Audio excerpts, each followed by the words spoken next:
Well, so your teenage or young adult child has a high credit score. Now what? Today we're going to take a look. Stay tuned for Prudent Money.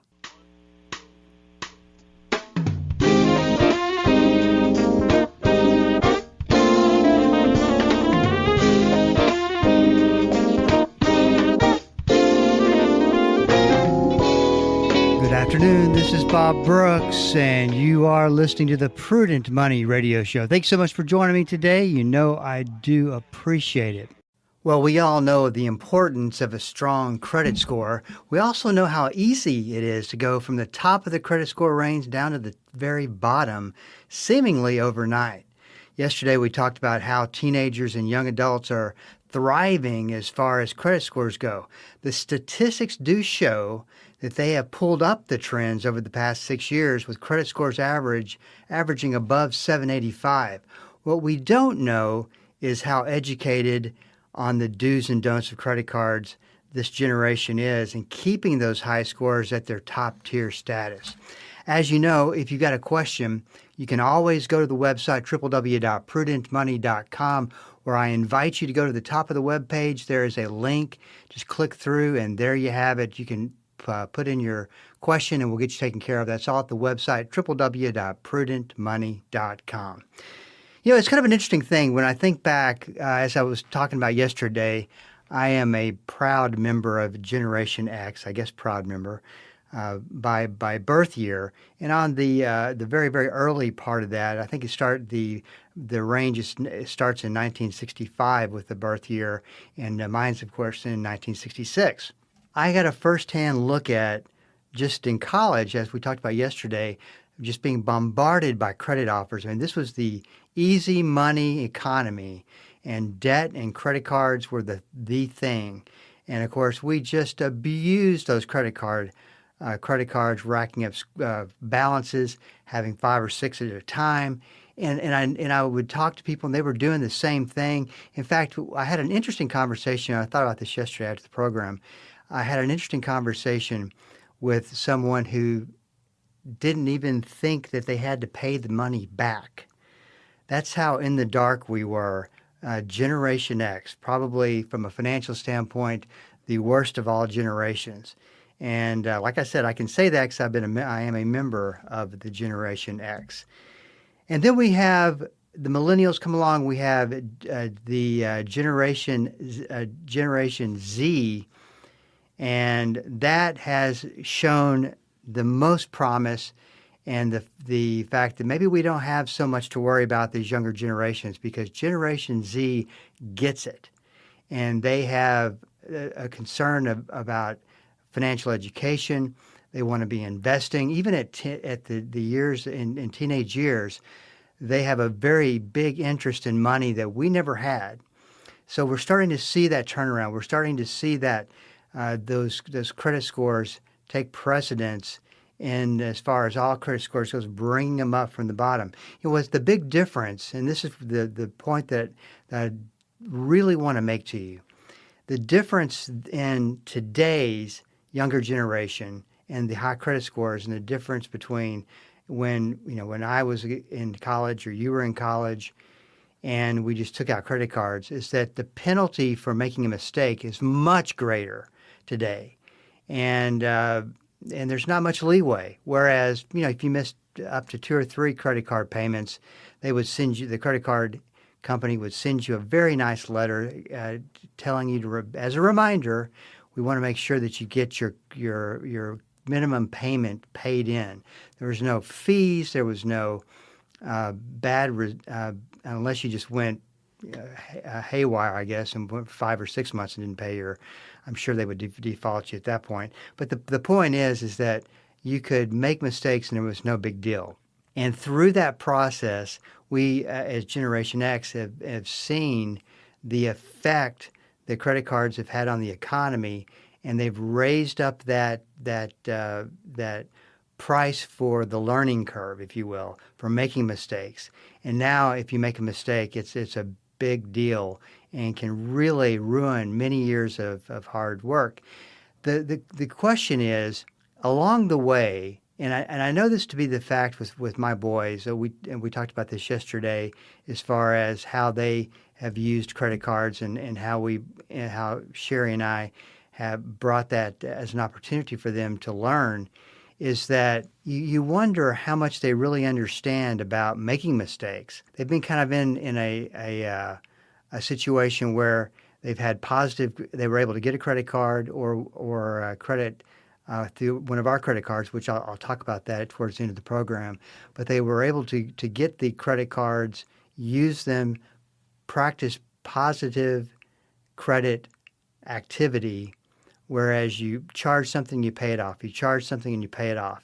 And even some of the more responsible kids that I've noticed, they will pay that off, and then they will go and check and make sure that he got it paid off. I mean, that is the way to do it. I mean, they're very, very disciplined about it.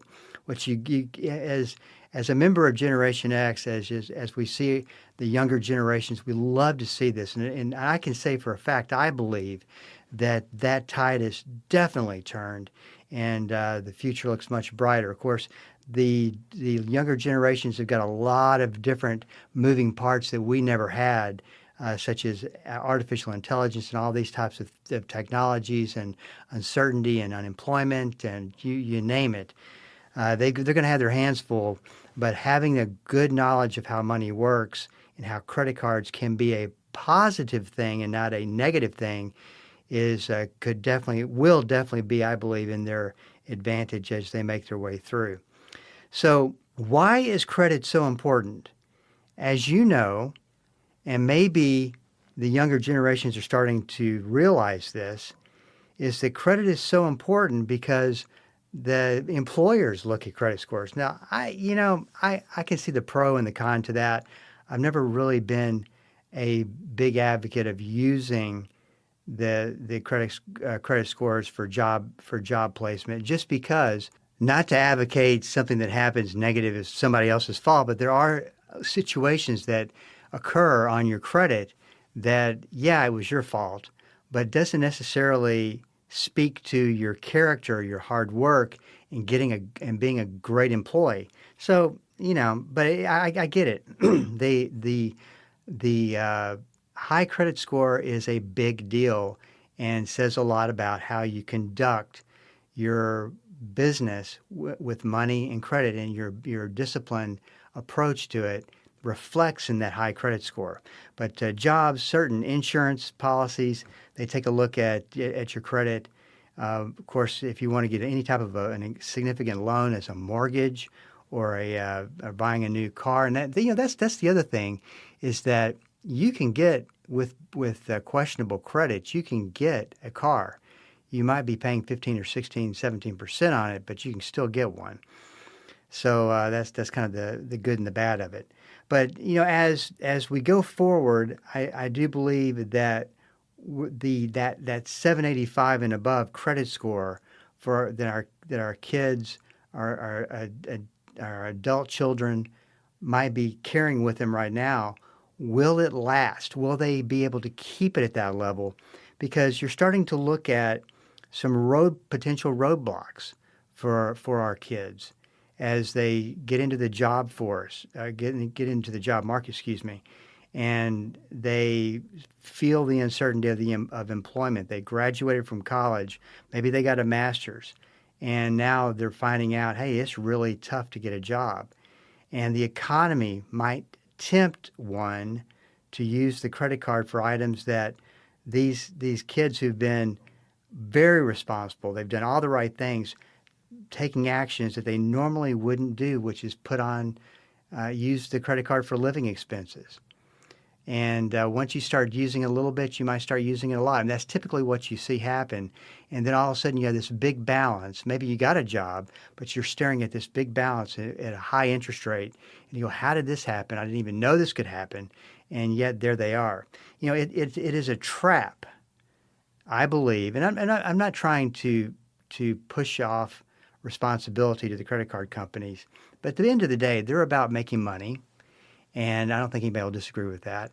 I wrote this in my book, Deceptive Money. I really don't think that they care one way or the other, as long as they're able to pay charge their high interest rates and set up these, what I would call marketing traps, which we'll talk about. But it is a trap, and a trap that leads towards high interest rates, and that's how they make their money. Before we get started, though, I want to point one thing out that's very important, and it's, we always talk about the devil's in the fine print. Read the fine print. Well, the problem is that credit card companies put together a one-page, what looks like all the fine print, but that's just a very brief summary of some of the fine print. If you want the fine print, you have to go to the card members agreement, which most people don't see. They get it in the mail. They don't pay attention to it because they think they already understand how the fine print works, but that's only what I call an introduction to the fine print. The real dangers of credit card lurks inside of the card member agreement, which is roughly 18 to 21 pages. And they don't send that out until you start using that credit card, most credit card companies. So, there's things like this that's important for, I believe, for a parent to sit down with his or her kids, and really no matter if they just graduated or if they've been on their own for a long time, probably pretty tough conversation to have to get an audience for. But if they're still within your payroll, if they're still within the years or they do still listen and talk about these things that you or myself have learned in the hard way, so that they don't have to, that they can benefit from your experience. And I have found anytime that I've had these conversations that at least my boys have been very open to it, and we talk about what you need to know. So as parents, I really think we are educators and content creators, if you like that one, and making sure that we express some of this information to our kids so that they don't make the same mistakes that we did. This is Bob Brooks, and you are listening to the Prudent Money Radio Show. We're getting close to a break, and on the other side of that break, we're going to be talking about the 10 tips and information that you need to know, that you need to convey to your teenage or young adult child. This is Bob Brooks. We'll be right back. Hello, this is Bob Brooks. Proverbs 22:3 and Proverbs 27:12 are the exact same verse word for word. I call them the stewardship verses of risk. A prudent person foresees danger and takes precautions. The simpleton goes blindly on and suffers the consequences. On the Prudent Money Radio Show, we teach about risk, how to identify it, how to figure it out, and what to do about it. We believe that to be a prudent steward, you have to be a good risk manager. Listen to the Prudent Money Radio Show on Bible School Radio 91.3. Prudent Money, home of the modern-day steward movement. Dynamic, practical, life-changing. There's no point in going to church and not letting the Christ who gave birth to the church on the day of Pentecost change your life. Join us each day as Pastor Paul Shepherd applies the timeless truth of Scripture to everyday life. It's Destined for Victory on this great station. Weekday afternoons at 3:30 here on Bible School Radio, KDKR. This is Rob Randall, your host and teacher of the Invisible War radio program. The Invisible War is the study of God's Word on how to walk in Christ's victory in the spiritual battles we face against the powers of darkness. Join me every Sunday morning at 9 right here on KDKR and KYJC in Commerce, your station for life. This is Bob Brooks, and you are listening to the Prudent Money Radio Show. Thank you so much for joining me today. You know I do appreciate it. Let's talk a little bit about the 10 things that you need to know. I want to make sure I get through this. The first one is, just because they have a high credit score doesn't mean that they know what they're doing. And, if you take a couple of pieces of information, the first one is you're able to open up a credit card. Get a credit card in your name as a 20-year-old, 19, 18, 22-year-old, get that credit card started, and you charge on the credit card and you pay it off immediately. Charge on it, pay it off immediately. It won't take but about probably roughly 5-6 months before they start to raise your credit score, or raise your credit line. And then maybe you get a second credit card, which I think makes sense to have at least 2, maybe 3, as long as you're practicing the same thing, because it will boost your credit score ultimately. And the next thing you know, just by practicing these 2 or 3 habits, you've got a great credit score. Now, that doesn't mean that you know how the evil that lurks behind the credit card and what it can do to you, both personally and financially. There's way more that you have to know beyond positive credit activity, which we're talking about today. And this is about keeping that high credit score a high credit score. And as I talk through this is something that I think I'm going to sit my boys back down and get in review with them. Number 2, credit card companies make a lot of money off of other people's mistakes. They are not here to be your friend. And I mean, I wrote about this extensively in my book, Deceptive Money, because they act like they're doing you a favor when there is no favor being done. That's why it's always important to understand what the card member agreement is, to go to that and compare what you're hearing on the questionable marketing campaigns and compare it to the fine print. I talked about the Citibank No More Fee, I think that's what it was called, or something like that. But in that particular credit card marketing campaign, the commercials show, one thing going on is that the consumer is late with their payment. They don't worry about it because they're not going to get charged a fee. What they find out, though, is, they're not going to get charged a fee, but if they're late, then what's going to happen is they're going to bring up their balances to penalty rates and start charging them 28%. So no, we didn't charge the $35, but we did get you on higher interest rate penalties on the money that you have with us. And they don't really, even though that you'll find that in the fine print, it may or may not hit you what's really going on, because when they're stylizing these campaigns, these marketing campaigns, they are going after the part of the population that does not like fees. I bet you if you took a poll to determine what percentage of people who signed up for this credit card hate late fees, those are the people that you want. It's because they hate late fees, and their chances are they're going to be late, and you can get them on the other end on their balances with higher interest rates. Probably the worst I've ever seen is the mom who said her son, who's in college, signed up for a credit card, and they ended up receiving in the mail overnight, I might add, a package from the credit card company. And they opened up the statement, and on the statement it had this like $100 or $250 balance. Now keep in mind, this is a $500 credit limit credit card. It's basically considered somewhat of a starter credit card. And there's a roughly $250 balance. There was a $99 fee for the rewards program that they charged. Then there was $125 for the credit card membership. That's an annual fee. And then, of course, they charged you for the overnight cost, just to add insult to injury. And so she's asking me, what do I do? And I said, you pay it, you have him or you or whoever pay that off before it becomes due, because somewhere in the card member agreement, it states that they can do that they can charge all those charges, and that they have the ability to pass an overnight fee charge over to you. Now, I would suggest it makes sense to call the credit card company and maybe fight for your that overnight fee. But the rewards program and the credit card membership, most of the time, those are non-negotiable costs, and you can't get out of those. So number 4, credit card companies can change the rules at any given time. Once again, check the card members agreement and make sure that your child understands that just because this is the way it is today, just because they're only charging 15% interest today, that doesn't mean tomorrow that it won't be 25% or 2 or 3 or 4 months from down the road. I mean, there's certain rules that they have to follow, but let me tell you, those rules are razor thin. And they get away with quite a bit of things. So you need to know this is the worst consumer contract you can ever sign up for. Absolutely the worst consumer contract.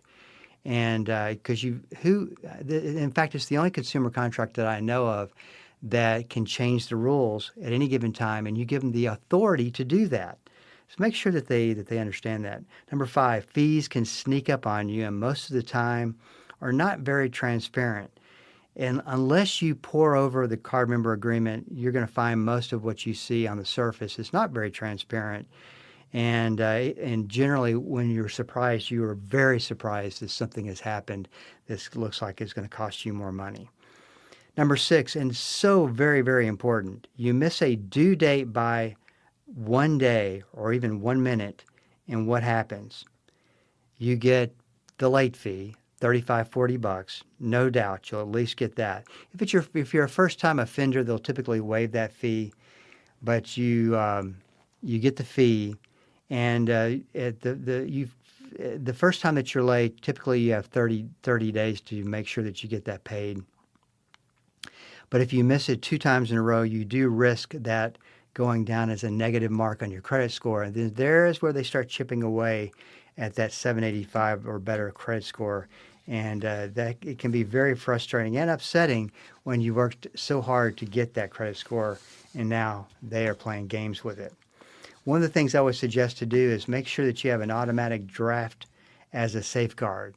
So maybe you're running late, but it goes ahead and drafts your bank account. On the flip side of that, make sure you got the money in there to cover the automatic draft. And also sign up for every alert that you can possibly sign up for through the website that will go off and say, bells and whistles, hey, you were about 1 day from being late, 2 days from being late. I think that that's one of the smartest things that you can do because life gets in the way sometimes. Number 7, the dangers of getting over your head and going into default. This is something that I always call it the story of a debt gone bad. That the younger generation needs to understand is that if you have a $5,000 balance and you miss a couple of payments, then you miss a third payment, and you're ignoring the credit card company's calls, and you know you're going to get around to paying it, you're just waiting to save up some money, but little do you know, they're about to turn your account over to a debt collector. Once they do, everything goes extremely downhill, and your 785 credit score probably just fell down to 650 or 500 credit score with a debt collection notated on it. Not a good situation. The bottom line is you never, ever, ever, and this is what you got to explain to them, you never want to see anything go into default. If it does, or it's about to head that way, you got to let somebody know that can help you out, preferably a parent, and help you get through this particular situation. And never, ever let it go into default. Number 8, the dangers of increasing your credit limit. Just because you have it doesn't mean that you use it. The higher the credit limit goes, the better off your credit score is. Just don't start thinking, now that I got this credit limit, I can start using my credit card more, holding higher balances. Absolutely the wrong thing that you want to do. It's the trap they count on. They raise that credit limit so that you will spend more and that you will potentially make a mistake and that they can make money off of it. Sorry to be so cynical about credit card companies. I've just seen so much abuse throughout the years of doing this that I always want to make sure people understand what they're getting themselves into. And number 9, the rate of interest rates and balance transfers. Why would a credit card company charge you 0% on the surface for transferring a $10,000 balance over to your new credit card for 18 months? Because of if you make a mistake there, you're definitely going to be paying for it. Interest rates and I think the value of and the danger of interest rates needs to really be explained to our kids so that they understand that when you get up to the stratosphere of interest rates, upper 20 percentile, 28 percentile, 30 percentile, you're going to have a real problem if you got a balance. This is how much you're going to pay a year. This is why it makes no sense to get that high. And you got to be really, really careful about that. Number 10, status and prestige of having the bigger credit card, the credit card that has all the advantages, the free goodies, the airport lounges, the platinum card of American Express, the black card, and so on, where they can say, we're going to give you all these things. And I've had my oldest drill down on some of this because it really caught his interest. And, the thing about it is People look at these credit card these credit cards, and the companies know this as somewhat of a prestige thing. When you pull out that black card, you pull out that platinum card, that it carries with it a level of prestige that you were able to qualify for it. Generally speaking, you're able to qualify for it because you make your payments on time and you have shown that your credit score is high and that you'll pay the fee. Of course, that's the main thing.